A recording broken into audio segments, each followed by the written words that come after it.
14장 1절로부터 11절에 있는 말씀까지 같이 보십니다. 마가복음 14장 1절로부터 11절까지입니다. 제14장. 이틀이 지나면 유월절과 무교절이라. 대제사장들과 서기관들이 예수를 흉계로 잡아 죽일 방도를 구하며 밀란이 날까 하노니 명절엔 하지 말자. 예수께서 베다니 나병 환자 시몬의 집에서 식사하실 때 한 여자가 매우 값진 향유 곧 순전한 나드 한 옥합을 가지고 와서 그 옥합을 깨뜨려 예수의 머리에 부으니 어떤 사람들이 화를 내어 서로 말하되, 어찌하여 이 향유를 허비하는가? 이 향유를 300데나리온 이상에 팔아 가난한 자들에게 줄 수 있었겠도다 하며 그 여자를 책망하는지라. 예수께서 이르시되, 가만두라. 너희가 어찌하여 그를 괴롭게 하느냐? 그가 내게 좋은 일을 하였느니라. 가난한 자들은 항상 너희와 함께 있으니 아무 때라도 원하는 대로 도울 수 있거니와 나는 너희와 항상 함께 있지 아니하리라. 그는 힘을 다하여 내 몸에 향유를 부어 내 장례를 미리 준비하였느니라. 내가 진실로 너희에게 이르노니 온 천하에 어디서든지 복음이 전파되는 곳에는 이 여자가 행한 일도 말하여 그를 기억하리라. 12 중에 하나인 가룟 유다가 예수를 넘겨주려고 대제사장들에게 가매 그들이 듣고 기뻐하여 돈을 주기로 약속하니 유다가 예수를 어떻게 넘겨줄까 하고 그 기회를 찾더라.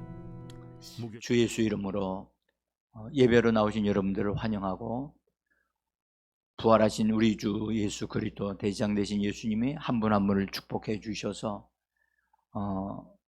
고난을 받으신 그 축복을 우리에게 공급해 주시는 이 시간이 되기를 바라면서, 우리 성도님들이 이 고난 주간에 각각의 믿음을 잘 활용하셔서 선한 일도 하시고, 또 예수님 앞에서 우리 자신들이 어떤 이들은 금식도 하시고, 어떤 이들은 뜻을 정해요 새벽 기도도 하시고, 저녁에도 기도하시고, 각각 믿음으로 하시는데 그런 선한 일들이 이루어져 가기를 간절히 원합니다. 오늘은 이제 수요일 날 우리가 오늘 아침에 새벽 기도 때 잠깐 보았습니다. 예수님을 검증하는 것을 우리가 보았죠. 예수님이 네 부류의 사람들에게 검증을 받습니다. 검증을 받는 이유는 예수님이 하나님의 어린 양으로서 유월절 양이 되시기 때문입니다. 유월절 양은 본래 유월절날 잡는 양이에요. 근데 그 잡기 전에 먼저 잡는 날은 14일인데 잡기 전 10일 날에 양을 정해요. 한 양을 딱 정해서 가족 단위로 하거나 그 옆집에 있는 사람들과 함께 사람 수가 적으면 같이 정해서 양을 잡습니다. 근데 그 양은 흠이 없어야 돼요. 점이 없어야 되고 순수해야 한다는 말입니다. 그래서 하나님 앞에 드리는 것이기 때문에 검증하는 시간이 필요해요. 그래서 10일 날 정해서 약 사흘 정도를 점검을 해요. 만약에 점검할 때 하자가 발생하면 그 양은 유월절 양으로 쓰지를 못합니다. 그러니까 이미 성경에 어린 양으로 정해지면 반드시 검증을 받아야 한다. 그리고 검증받는 것은 시험을 받는 것이다. 그래서 그 검증을 통해서 인정을 받아야 돼요. 인정을 받아서 합격 통지서를 받아야 되거든요. 그러면 어린 양으로서 죄를 머리에다가 사람들이 안수해서 죄가 그들에게 옮겨지게 하고 우리가 받아야 할 죽음을 그 어린 양이 대신 죽임을 당하는 거예요. 그래서 이 과정은, 이것은 성경에 기록되어져 있기 때문에, 또 하나님이 그렇게 알려주셨기 때문에 그것은 예수님에게 그대로 이루어져야만 했던 거예요. 그래서 네 번의 이 검증이 있었는데, 그들은 주로 그 당시에 유대인들 사회의 지도자들이었어요. 그리고 사람들에게 그래도 존경을 받는 그런 사람들이었어요. 그래서 대제사장들과 그다음에 장로들과 그다음에 그런 서기관이란 이런 사람들이 첫 번째 나와서 예수님이 어떤 권위를 가지고선 이렇게 성전에서 이렇게 행하시는가 하는 말로 시작을 합니다. 그래서 네 번에 걸쳐서 이렇게 하면서 나중에 사두개인들과 그다음에 맨 마지막에 서기관이 계명 중에 가장 큰 것이 무엇입니까? 라고 할 때 예수님이 정확하게 하나님을 사랑하는 것, 마음을 다하고 성품을 다하고 힘을 다하여 주 너희 하나님을 사랑하라. 그리고 이웃을 네 몸같이 사랑하라. 이것이 하나님께서 우리에게 주신 가장 큰 계명이다 라고 예수님이 말씀을 하실 때, 서기관은 유대인들에게서 가장 존경받는 사람이고, 그래서 서기관은 법을 만드는 사람이에요. 근데 그 법을 만드는 사람이 예수님이 대답하시는 걸 듣고, 당신은 진실로 옳은 사람이고 당신의 말씀은 맞습니다 하고 인정을 하면서 더 이상의 검증을 하지 않습니다. 그래서 예수님이 검증 받으시는 그것을 합격 통지서를 받으셨어요. 그래서 어린 양으로서 인류의 죄를 짊어지고 가실 수 있는 그런 준비가 온전하게 되신 분이심을 우리가 보았습니다. 그 다음에 이제 그날 수요일 날은 제가 그렇게 말씀드렸지만 그것만 하신 게 아니고 예루살렘 성전에서 그런 일들이 있었거든요. 근데 예수님이 예루살렘 성전에서 떠나셔요. 예수님이 성경은 기록하기를 나가신이라고 표현을 했어요. 그러나 실제로는 성전을 버리시는 거예요. 여러분들, 예수님이 성전을 버린다? 이거 심각한 문제죠. 네? 심각한 문제죠.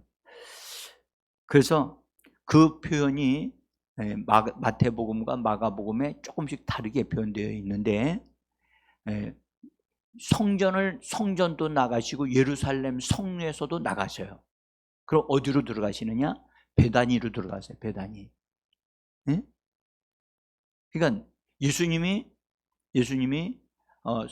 하나님의 성전으로 지었던 그 성전을 떠나시고 예루살렘 성도 떠나시고 베다니로 들어가시는 것은, 이제는 그들에 대해서는 예수님이 버린다는 뜻을 가지고 있어요. 근데 이렇게 그것에 대해서 말씀하기를 마태복음 23장 37절에서는 이렇게 말씀합니다. 한번 여러분, 제가 오늘 종이 나눠드린 것 있으면 받으셨죠? 네, 받으셨으면 거기에 37절 한번 읽어보겠습니다. 예루살렘아 예루살렘아 선지자들을 죽이고 네게 파송된 자들을 돌로 치는 자여, 암탉이 그 새끼를 날개 아래에 몸같이 내가 네 자녀를 모으려 한 일이 몇 번이더냐? 그러나 너희가 원하지 아니하였도다. 보라, 너희의 집이 황폐하여 버려진 바 되리라. 여기서 근데 우리가 주의해서 봐야 되거든. 예루살렘아 예루살렘아, 이것은 성전만이 아니라 예루살렘 성을 말하는 거예요.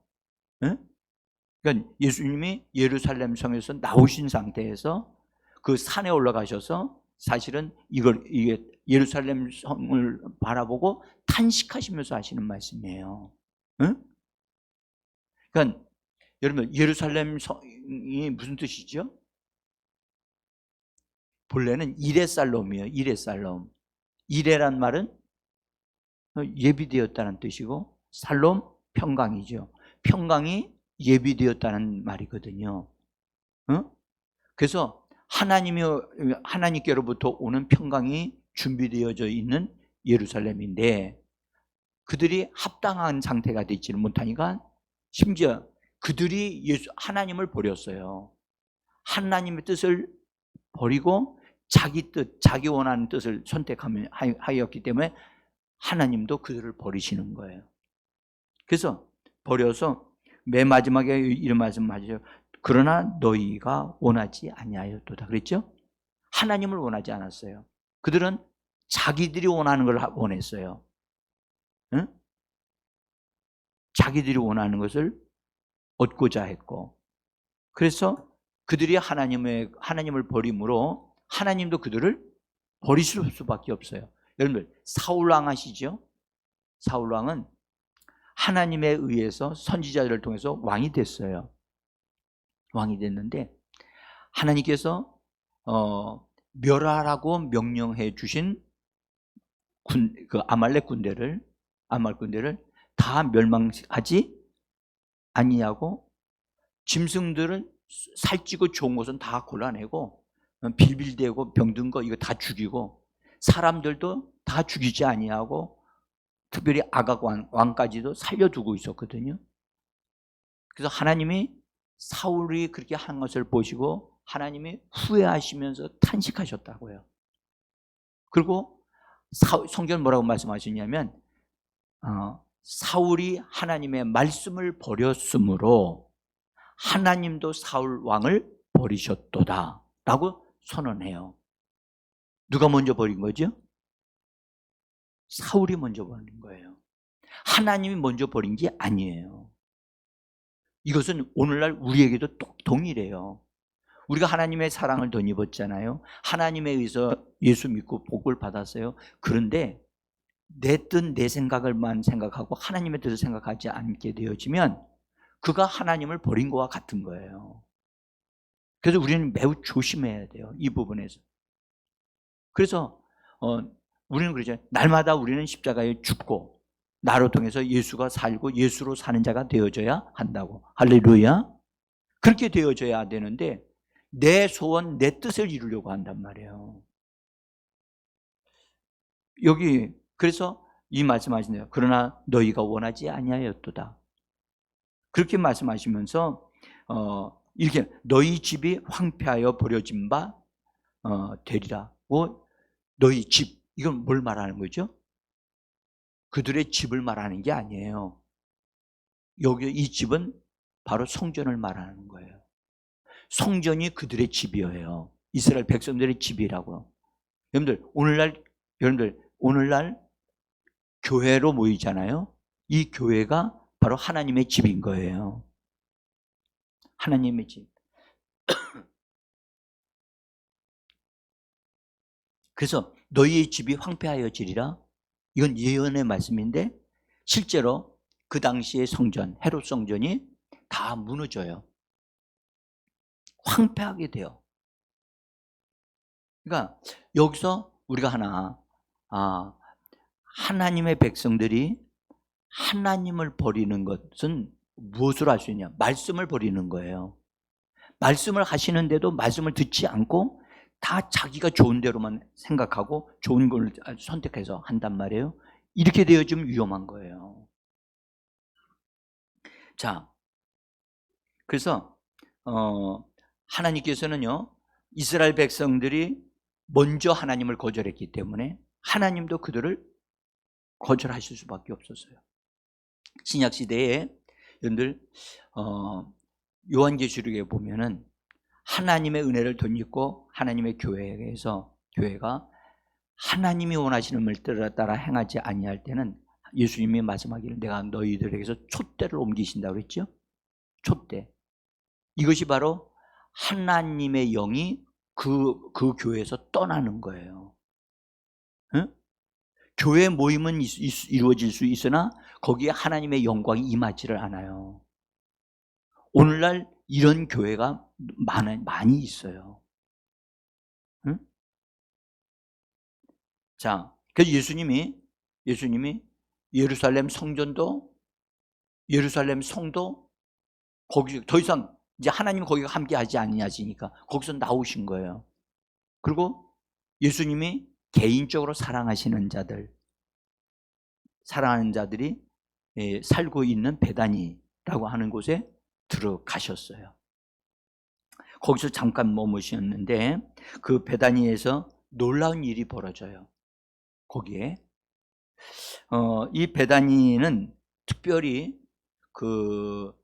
여러분들 예수님이 사랑하는 자 나사로 아시죠? 나사로와 두 자매가 살고 있는 곳이에요. 그리고 거기에 나병 환자였던 시몬이라고 하는 사람이 예수님을 통해서 나병이 고침을 받아요. 이 문둥병이 고침을 받는다고 하는 것은 구약적인 개념에서 본다면 이거는 오직 하나님만이 하실 수 있는 거예요. 응? 그러니까 본래 하나님께 저주받은 자들이 생기는 병이 나병이었다고 구약시대의 사람들은 그렇게 알고 있었어요. 근데 예수님에 의해서 그 나병이 고침을 받았단 말이에요. 그러니까 이 시몬이 너무 감사한 거예요. 여러분들, 감사하면 뭐 해야 되죠? 감사하면 뭐 해야 돼요? 그 감사를 표현해야죠. 감사하는 것을 말로 하든지 춤을 추든지 기뻐하든지 뭔가를 행동으로 보여야 되잖아요. 그러니까 예수님이 이 베다니에 들어오셨으니 이 시몬이 예수님이 오셨으니 그냥 있을 수 있어요? 자기가 받은 은혜가 넘치잖아요. 그래서 예수님 우리 집에 오십시오. 예수님 오십시오. 간청을 해가지고 예수님을 모셔드렸어요. 여러분, 우리가 예수님을 믿지만 예수님이 내 안에 머무시도록 우리는 그분을 찾아야 되고 그것을 요구해야 될 줄 믿습니다. 내 안에 그분이 들어오셨어요. 들어오셨지만 오신 것으로 끝나면 안 돼요. 나의 생각과 감정과 의지까지 내어드리면 나를 점령해 주시옵소서. 그래서 나는 내 생각을 따라 사는 자가 아니라 하나님의 말씀대로 내가 사는 자가 되기를 원합니다. 이렇게 되어져야 되거든요. 자, 어쨌든 이 시몬이 예수님을 간곡히 요청을 해서 자기 집으로 모셨어요. 뭐 하시려고요? 대접하려고요. 대접하려고. 그래서 잔치를 벌렸어요. 뭐 했다고요? 잔치. 나는 한번 여러분들에게 이런 질문하고, 예수님 때문에 잔치한 적 있나요? 우리 가정이 예수님 때문에 여러분들 잔치해 본 적 있나요? 한번 여러분들 가정이 식구들이 다 마음을 합쳐서 정말 예수님이 우리 가정에 오시도록 초청하면서 우리 예수님을 위해서 잔치 한번 하자. 여러분들 생일 잔치들 하시죠? 뭐 하시는 분도 있고 안 하시는 분도 계실 겁니다. 근데 특별한 어떤 행사가 기념할 만한 것이 있으면 우리는 집에서 뭔가를 하잖아요. 우리를 위해서는 그런 잔치를 하면서 정작 예수님을 위해서는 예수님에게 우리 가정에 베풀어 주신 은혜에 대해서 너무 감사해서 잔치 해야 되잖아요. 그렇죠? 그렇게 한번 해보는 것이 참 여러분의 축복입니다.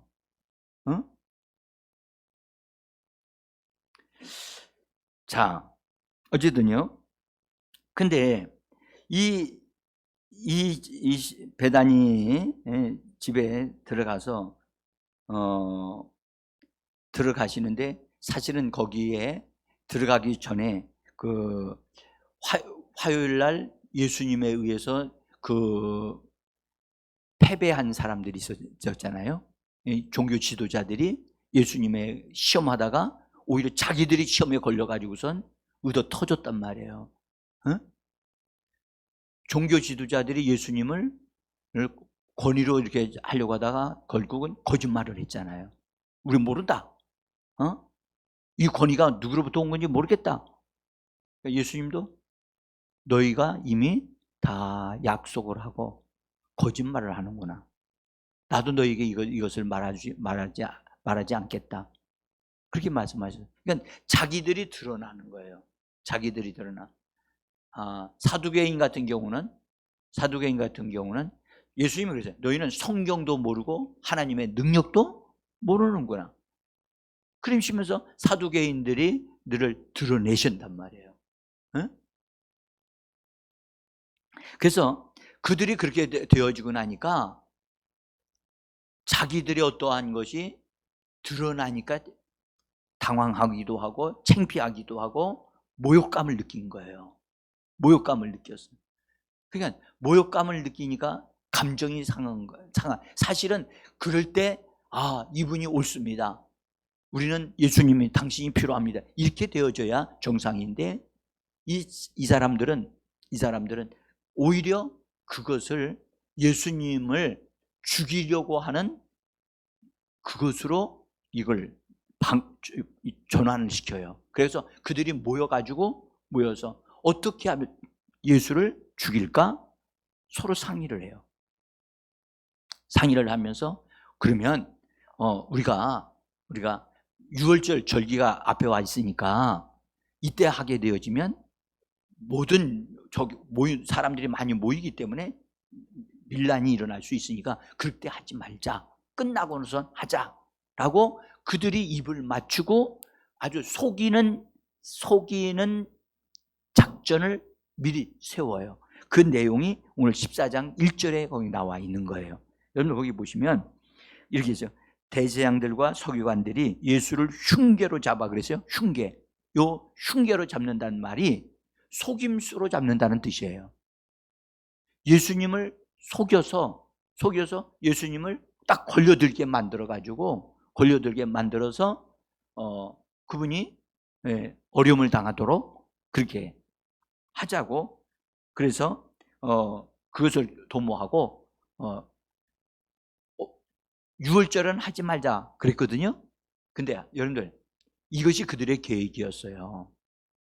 근데 예수님이 정말 유월절 끝난 다음에 예수님이 어려움 당했나요? 아니면 유월절에 어려움 당하셨나요? 우리가 알 것은 예수님이 이 사람들은요 유월절 끝난 다음에 하자고 계획했어요. 근데 신기하게도 이것이 다 깨져요. 사람의 계획이 다 깨지고 예수님이 유월절 전날에 이렇게 심판받기 위해 붙잡혀가서 재판을 받고 유월절 날에 죽임을 당하는 그런 식으로 들어간단 말이죠. 그러니까 사람들이 세운 계획이 다 실패하고 하나님이 이미 구약 성경에 예언되신 말씀을 따라 유월절 양은 유월절 날에 그때 들어가면서 죽임을 당한단 말이에요. 말씀은 이루어집니다. 우리는 여기서 기억해야 될 것은 사람의 계획이 아무리 뛰어나도 여러분들 그것은 하나님이 개입하시면 다 깨지게 돼 있어요. 응? 하나님의 계획, 하나님의 말씀하신 그것이 반드시 이루어지는 줄 믿습니다. 그래서 우리가 믿고 붙잡아야 할 것은 하나님의 말씀인 줄 믿습니다. 자, 어쨌든 그래서 시몬의 집에 들어가셨는데 나중에 거기에 같이 들어와 있지 않는 유대인들, 종교 지도자들은 예수를 죽이기 위한 회의를 하고 있었고, 예수님은 지금 그가 사랑하는 그를 정말로 베푸신 은혜를 너무 감사해서 예수님을 대접하고자 하는 시몬의 집에 들어가셔서 아주 극진한 사랑으로 섬기는 이런 잔치에 참여하고 있었어요. 그런데 이 잔치하는 자리에 예수님이 거기 오신 줄을 알고 예수님에게 사랑을 잊고 있었던 한 여인은 예수님을 따라다니면서 말씀을 들었던 여인이에요. 근데 여기서는 이 여인의 이름을 밝히지를 않아요. 응? 근데 이 여인이 예수님이 시몬의 집에 와서 식사를 하신다는 얘기를 듣고 준비를 해가지고 와가지고 예수님에 와서 그 향유병을 향유병을 따가지고 예수님의 머리에다가 향유병을 붓는 거예요. 이 옥합이라고 우리는 알고 있죠. 근데 이 옥합은 본래 처녀가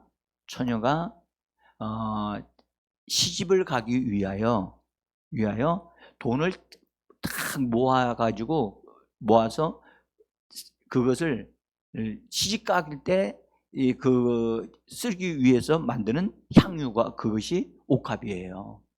시집 갈 때. 그러니까 시집 가기 위한 모든 미천이 거기 다 들어있어요. 그래서 나중에 이것을 팔아서 시집 가기 위한 모든 그 돈으로 사용할 수 있는 것이랍니다. 그러니까 돈이 적은 것이 아니죠. 오늘날 여러분들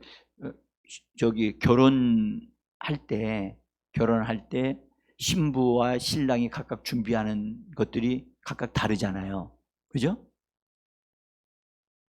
오늘날 결혼하려면 얼마 정도 있어야 준비가 되죠? 남자 입장에서는 자기 집을 일단 마련해야 되잖아요. 집을 같이 살 수 있는 집을. 그다음에 여자는 살림살이를 마련해 가지고 오잖아요. 그죠? 그러니까 각각 다릅니다. 지역마다 다 달라요. 어떤 곳에서는 남편 될 사람이 아내 신부를 데려오는 입장에서 그 여자 부모님에게 돈을 갖다 드리고 그 다음에 그것으로 준비해서 오도록 하는 그런 데도 있어요. 응? 그게 좋죠. 그러니까 남자는 열심히 벌어서 준비해야 된다는 것들 말해주죠. 어쨌든 그런데 이 여인이 결혼하기 위해서 준비를 쫙 해두었던 얼마나 귀하겠어요. 근데 이 여인이 어떻게 이걸 준비해 가지고 왔는지는 모르겠는데 그 비싼 향유를 여기 계산 잘하는 사람 어떤 사람이 계산 딱 해보니까 300데나리온이라고 그랬어요. 하루의 품삯이 1데나리온이에요. 그러면 300일 동안 모은 것이 그 이상의 것인데, 그러니까 1년치의 월급을 받아서 저축해 둔 것이라고 보면 돼요. 결코 적은 돈이 아니죠. 근데 그 이상이 나가는 돈인데 이 귀한 것을 가지고 와가지고 예수님의 머리에다 부어서 드리는. 그러면 그걸 보면 예수님의 입장에서는 자, 여러분들 그 여인을 예수님이 알고 계셔요. 응? 근데 이 여인이 옥합을 가져와서 향유병을 가져와서 뚜껑을 따고 놨을 때 딱 딸 때 향기가 진하게 나겠지요. 진하게 나면서 예수님에게 그걸 딱 부은 때 예수님이 이렇게 하면 안 된다. 이 비싼 것을 내 머리에 붓지 말고 오히려 이걸 갖다가 팔아가지고 어려움이 있는 사람들에게 나눠주라. 그러실 수 있잖아요. 근데 예수님이 그 여자가 모든 걸 다 붓도록 그냥 기다리고 계시는 거야. 그걸 즐기고 계시는 거야. 기뻐함으로. 그러니까 그걸 보고 있던 옆에 있었던 제자들이 어떻게 했어요? 화딱지가 났어요.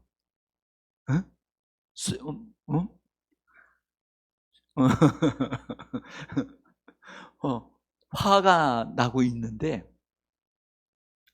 그러니까 예수님이 당연히 그걸 말리실 거라고 생각을 했는데 예수님도 말리지를 않냐시고, 그리고 너무너무 예수님이 그거 그렇게 하시는 것에 대해서 너무 만족하게 여기시며 기뻐하시고 계시는 거예요. 그래서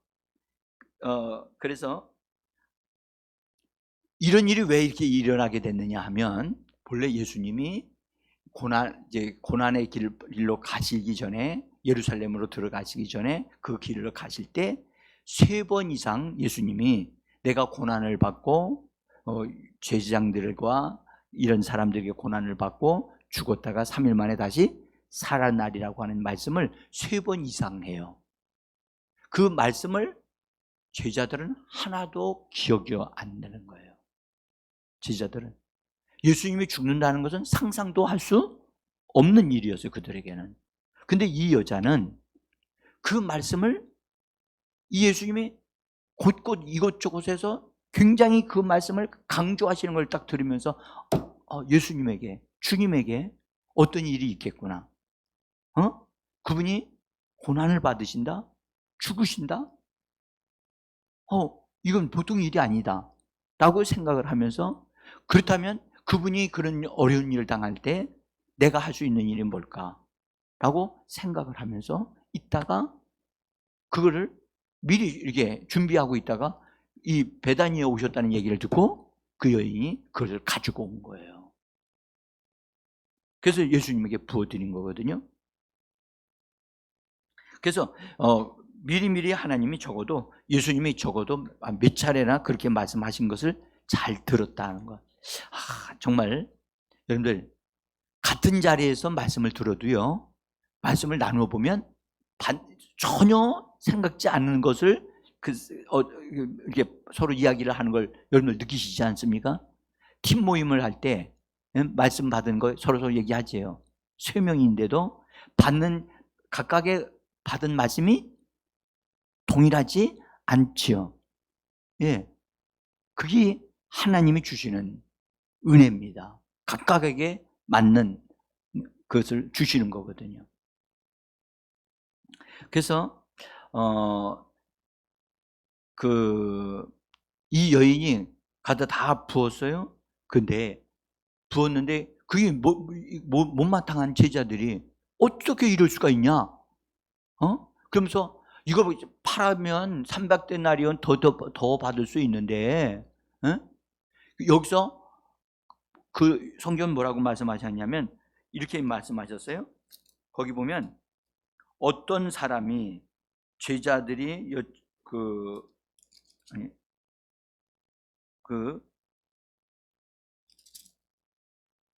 물을 때 이렇게 물었어요. 거기 성경을 기록할 때 어떤 사람들이 화를 내요.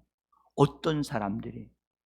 그러니까 한 사람이 화를 낸 게 아니고 제자들 가운데 어떤 사람들이, 한두 사람들이 같이 동조하면서 동일한 말을 했다는 거예요. 그들이 어떤 사람들이 화를 내어 서로 말하되 어찌하여 이 향유를 허비하는가? 하면서 이 향유를 300데나리온 이상에 팔아 가난한 자들에게 줄 수 있었겠도다 하면서 그 여자를 책망했다. 성경은, 그러니까 그 중에 한 사람이 누구였느냐? 주도적으로 여기서 했던 사람은 가룟 유다였어요. 여러분들, 가룟 유다는 본래 예수님과 함께 따라다니면서 뭘 맡아서 관리했었죠? 들어오는 돈을 이렇게 맡아서 관리했어요. 관리하면서 뭐 했어요? 돈을 빼갔어요.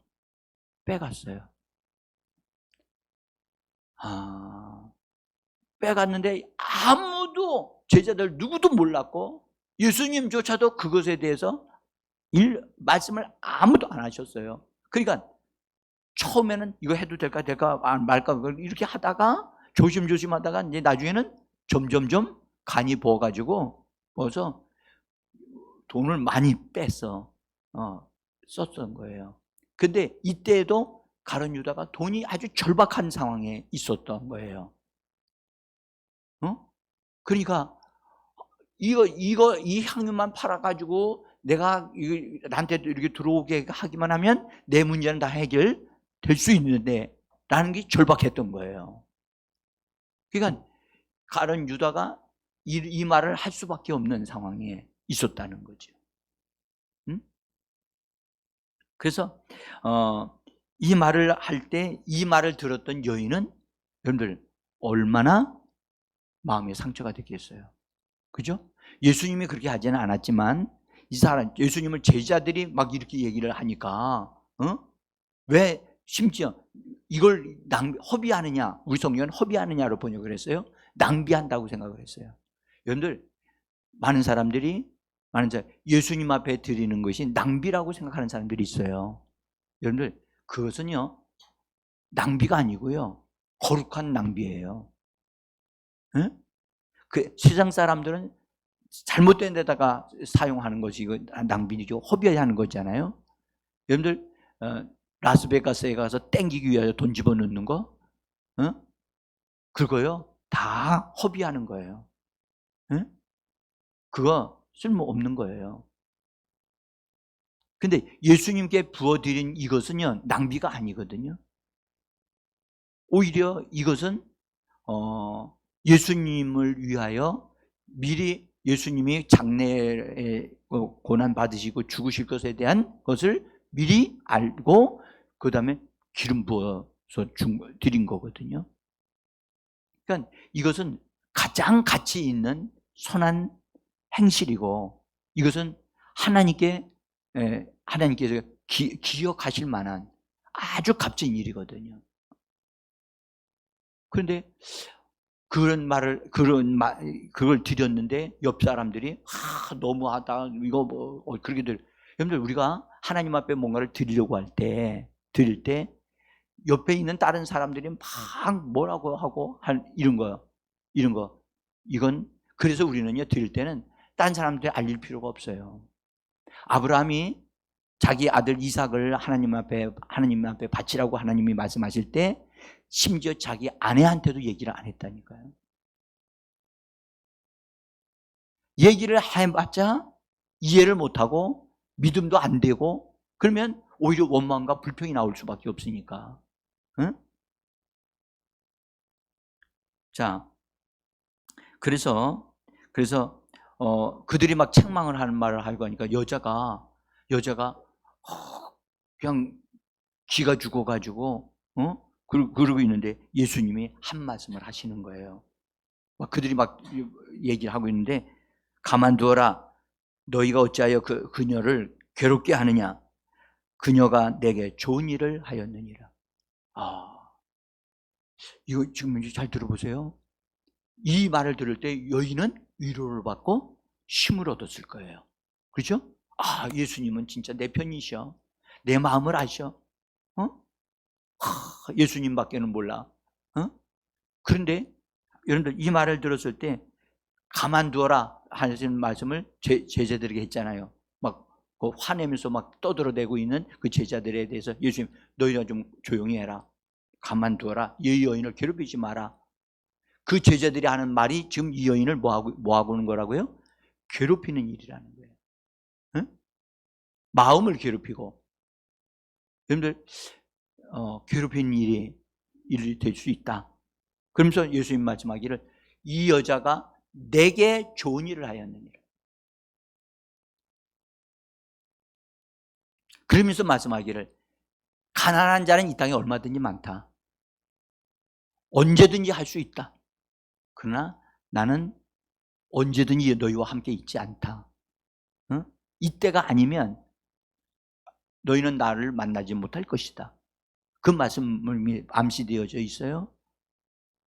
그러시면서 이 여자는 나의 장래에 죽임을 당할 것에 대한 것을 미리 내다보고 이 여자가 믿음으로 그렇게 한 것이다. 여러분들 주님이 기억하시는 아름다운 섬김과 드림이 우리에게 있기를 간절히 원합니다. 누가 얼마만큼 얼마만큼 많이 드렸느냐 그게 중요한 게 아니에요. 주님이 기억해 주시고 말씀해 주실 수 있는 그런 것을 우리가 하나님 앞에 드릴 수 있는 믿음이 우리에게 필요한 줄 믿습니다. 자, 여러분들 제자들의 입장에서 볼 때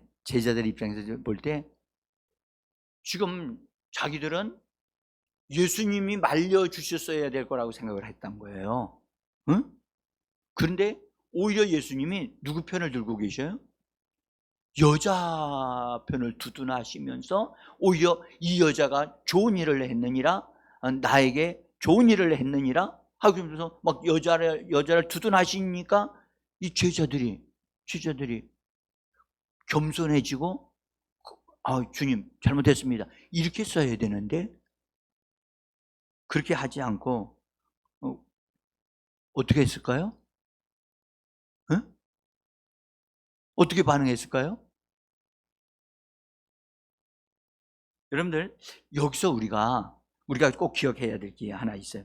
여러분들, 예수님이 이 여자에 대해서 하신 말, 내 장래를 위해서 준비한 것이다 하시면서 한 걸음 더 나가서 뭐라고 칭찬하시냐면, 이 여자가 이렇게 한 것이 복음이 세계에 막 전파되어질 때, 만방에 전파되어질 때 이 여인이 행한 것이 그쪽에서도 다 전파되어지고 기념이 되게 할 것이다. 우리 성경은 기억이 되게 하리라고 번역을 해놨어요. 기념이 된다. 따라 기념이 된다.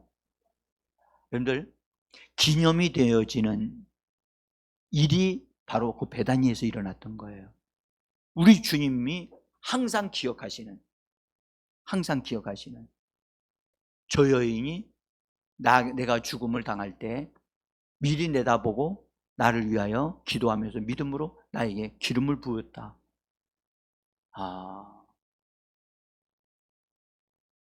우리도요, 여러분들, 우리가 지금 교회 생활을 하고 있어요.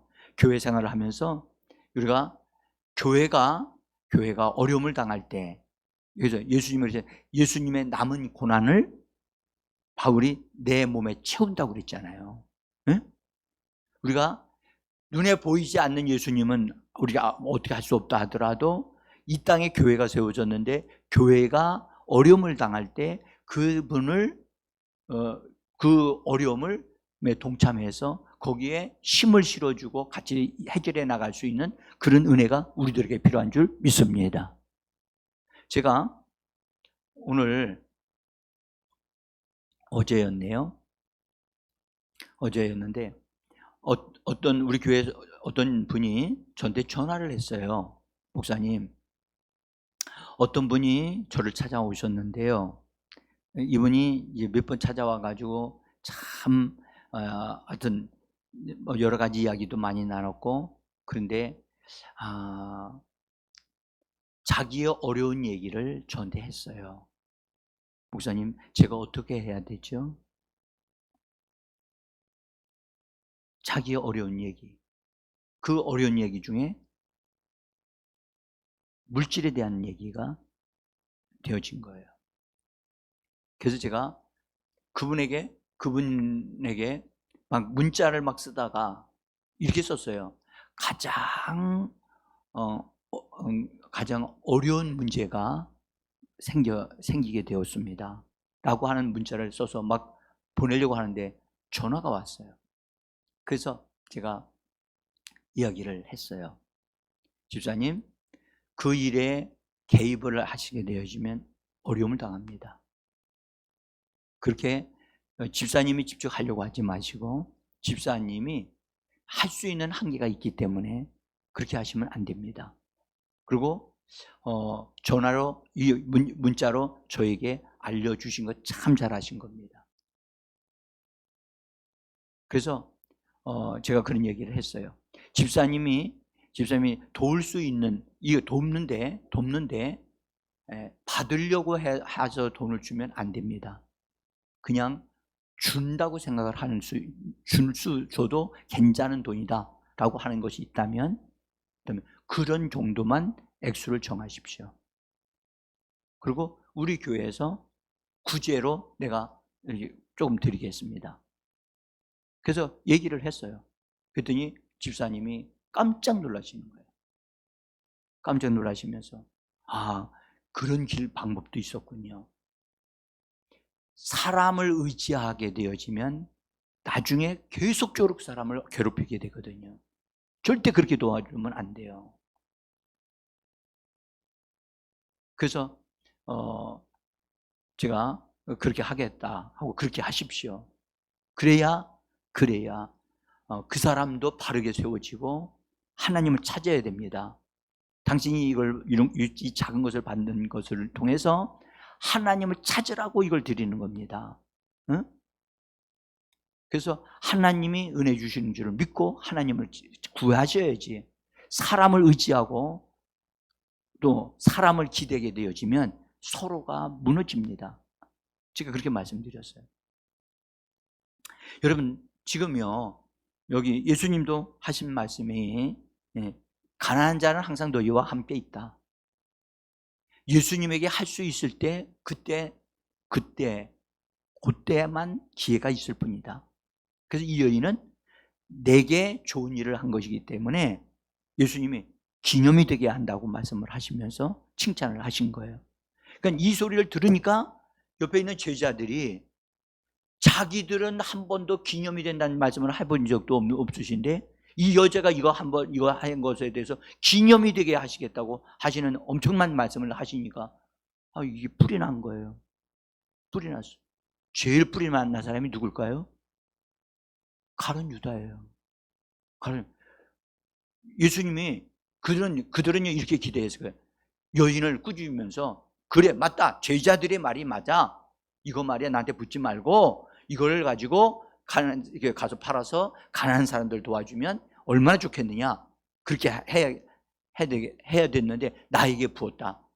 이렇게 하시면서 제자들의 편을 지지하기를 제자들은 원했는데 이건 여자분을 막 지지하고 하니까 눈이 뒤집힌 거예요. 가룟 유다가요. 그래서 가룟 유다는 돈도 얻지 못했죠. 응? 돈도 얻지 못했죠. 자기가 드러나서 안 드러났어요. 자기가 막 속내고 막 그랬잖아요. 자기가 드러났단 말이죠. 그러니까 예수님도 이미 다 알고 계시고 다 드러났고 다른 사람들도 제자들도 다 봤기 때문에 자기가 드러났기 때문에 자기가 괴로운 거예요. 그래서 이 사건이 끝날 쯤에서 어떤 일이 벌어졌느냐? 가룟 유다가 그 자리에서 뻘떡 일어나서 문을 박차고 나간다고요. 응? 왜 나가죠? 예수님이 자기를 모욕했다는 거예요. 응?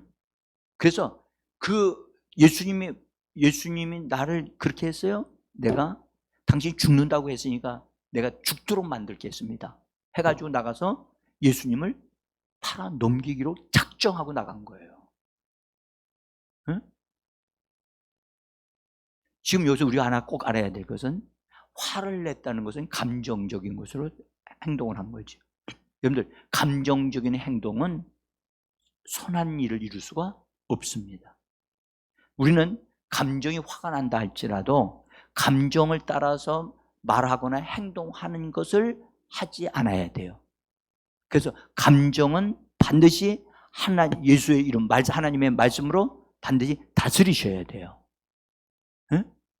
감정이 확 올라왔을 때 말하는 것은 다 실수하는 말이고, 만약에 그 감정으로 아이들을 때리거나 할 때도 반드시 그건 잘못하는 거예요. 우리는 이성적으로 대해야 돼요. 이성적으로. 그리고 하나님의 말씀으로 우리의 감정을 관리하고 다스리셔야 됩니다. 화가 나면 뭐 하라고 그랬죠? 기도하라고 그랬어요? 아니에요. 화가 날 때는, 여러분들, 화는 막 푹푹 솟아올리잖아요. 김 빼야 된다고 그랬잖아요. 김 빼야 돼. 응? 주 예수를 불러야 돼요. 여러분들, 주 예수를 부르면 누가 대답하죠? 주님이 날 보신다고요. 주님이 날 보시는데 내가 더 이상 할 수가 없어요. 그러니까 주 예수라고 이름을 부르면 속에 있는 열들이 푹푹 빠져나간다고. 빠져나가서 진정되게 돼 있어요. 그래서 주 예수의 이름을 부르는 자는 부유해진다고 말씀하셨거든요. 새 힘을 얻는다고 말씀하셨거든요. 그래서 우리는 주 예수를 불러야 돼요. 여러분들, 감정적으로 행동하면 실수합니다. 그냥 감정적으로 절대 감정은 중립이라고 그랬죠? 중립. 그 감정은 항상 중립에 두셔야 돼요. 중립에 두셔야 돼요. 그리고 우리가 하나님의 말씀에 근거해서 믿음으로 결정해야 되고. 자, 이제 여러분들 가룟 유다가 여기 이렇게 말씀하셨어요. 여기 10절 한번 보시면 이렇게 돼 있어요. 12 중에 하나인 가룟 유다가 예수를 넘겨주려고 대제사장들에게로 가매, 그랬죠? 여러분들 가는 모습이 어떤 모습일까요? 네? 찬송하면서 간다고요? 여러분들 그 가는 걸음걸이가 뒤뚱뒤뚱하면서 머리에서 뭐가 보여요? 막 그냥 김이 팍팍 올라오고 있는 그 모습이 보입니까? 예수님, 당신이 지금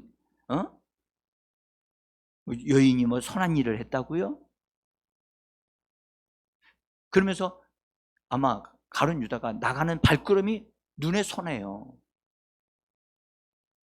오늘 우리가 이 말씀이 우리 자신과 우리의 가정에서 아름다운 섬김과 돌봄이 있는 그런 데 쓰임받고 우리 자신을 절제시키고 바르게 세우는 그런 말씀이 되어지기를 간절히 원합니다. 이 말씀은 정말 중요한 것을 우리에게 말씀해 줍니다. 하나는 여러분들 기념이 되게 하는 사람이 될 것이냐, 아니면 배신하는 사람이 될 것이냐. 놀라운 자리에 이 배단이 이 잔치자리에서 한 좋은 사건을 통해서 여러분들 기념이 되어지는 일이 일어나고, 또 놀라운 사실은 배신하는 일이 벌어졌다는 사실이에요. 이걸 꼭 기억하셔서 여러분, 우리가 범사에 정말로 우리가 믿음으로 살고 은혜로 살고 우리가 절대 감정적으로 살지 않는 우리가 되어지기를 간절히 원합니다. 기도하겠습니다. 각자 기도합니다.